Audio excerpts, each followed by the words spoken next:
ትናንት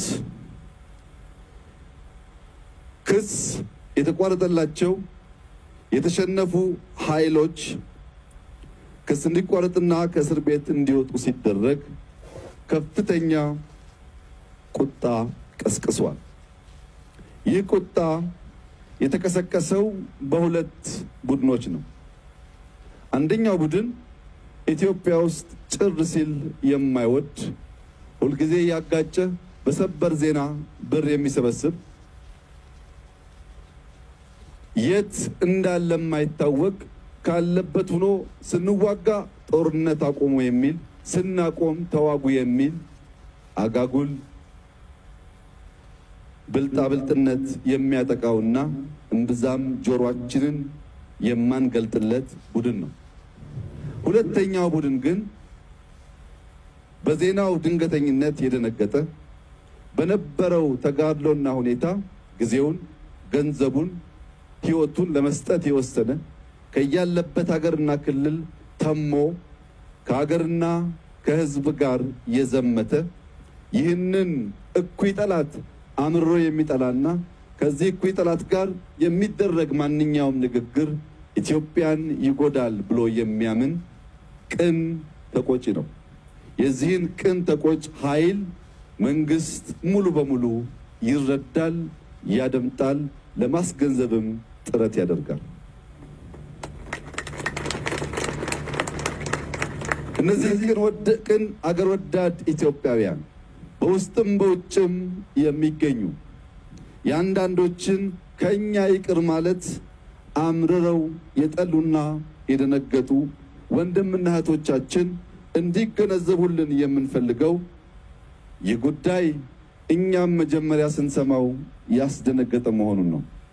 ነገር ግን ደጋግመን ስናመነዥገው ግራ ቀኙን ስንፈትሽ ለኢትዮጵያ የሚበጅ ለኢትዮጵያ ዘላቂ ጥቅም የሚያግዝ የኢትዮጵያን ዘርፈ ብዙ ጠላቶች የሚቀንስ በአውደ ውጊያ ያገኘነውን ድል በሰላሙ መድረክ እንድንደግም የሚያደርግ የአባቶቻችን ልጆች መሆናችንን የሚያረጋግጥ በመሆኑ እየመረረን የዋጥነው እውነት ነውና እናንተም ለሀገራችሁ ዘላቂ ድል ስትሉ ለሀገራችሁ ክብርና አሸናፊነት ስትሉ ደጋግማችሁ በማሰብ ይህንን ውሳኔ እንድትቀበሉ በትህትና ጠይቃችኋለሁ። ውሳኔውን ለምን ለምትሉ ይህ ውሳኔ የተወሰደው ኢትዮጵያን በጠንካራ አደት ላይ ለማኖር ነው። ጠላቶቿን ለመቀነስ ነው። ጉልበት ለመሰብሰብ ነው። ያልገባውና የሚከተል ማህበረሰብ ካለ አይኑን ገልጦ ማየትና ከጥፋት ጎዳና እንዲመለስ ለማድረግ ነው። ሌላም በርካታ ምክንያቶች አሉት። ነገር ግን ትናንት ክስ አቋርጠን ከእስር ቤት እንዲፈቱ ያደረግናቸው ግለሰቦች ሁሉም በሚባል ደረጃ የመንግስት ስልጣን ይዘው በዚህ ሁኔታ ውስጥ የተሳተፉ በቀጥታ የሚወስኑ በቀጥታ የሚያዙ አይደሉም። አንዳንዶች በታሪካቸው ምክንያት አግዝፈን የምናያቸው ቢሆንም አሁን ባለው ተጨባጭ ሁኔታ ከሁሉም የውሳኔ ሰጪነት መድረክ በቀጥታ የማይሳተፉ ኃይሎች ናቸው።